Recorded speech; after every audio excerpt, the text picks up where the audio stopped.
Hello everyone, it's Ruthie here.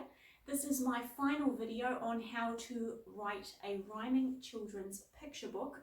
If you have followed my previous blog posts and videos on the subject, you will now know how to construct a rhyming picture book that has good rhymes and it has a good rhythm and it's fun to read. We're now just going to talk a little bit about plot and how to get one.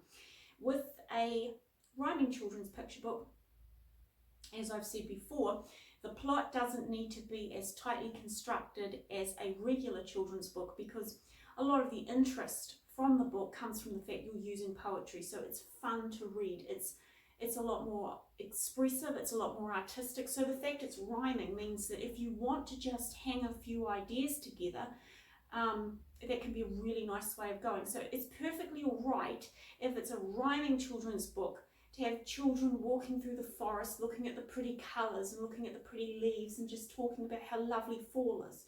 If the book is written in prose and you don't have that interesting aspect in the language itself, that is not acceptable for a children's picture book.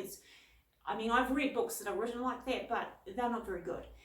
You need to have a lot more structure in a children's picture book that isn't written in poetry, and that's why poetry can be really, really fun if you can nail it, because you can get concepts that hang together and you have a beautiful children's picture book. If you want to come up with an idea for your book and you're finding it quite difficult, there are a couple of things you can do that will really help. One is you can brainstorm. So you can start with an idea.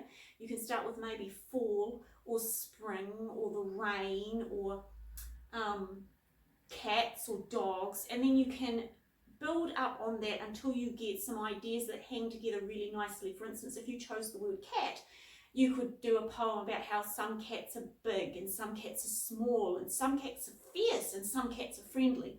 And that would be a really lovely children's book, especially once you put the illustrations with it. If you want something a bit more constructed and you're really struggling to come up with a story idea, a really good idea is to go to ancient sources because they're in the public domain and they're tried and tested stories, so we know people are going to like them. And you can get some really, really good ideas for children's books from really old literature. So I like really old literature. When I say I like old literature, I like stuff that's thousands of years old. It doesn't need to be that old. You just need to make sure if you're using a story idea that's been around, make sure that it absolutely is in the public domain. So if something is in the public domain or not, you need to look into it. But for instance, a lot of the fairy tales that Walt Disney built his stories on are actually in the public domain. You need to check what they are. I'm not telling you what you can and can't use. This is just sort of guidance towards looking for an idea. But the Walt Disney representation of those fairy tales is not in the public domain. So when you want to find a plot for any book, you're very welcome to look into really, really, really old books. And you don't need to go back thousands of years. I just personally like to go back thousands of years. I just really like old things.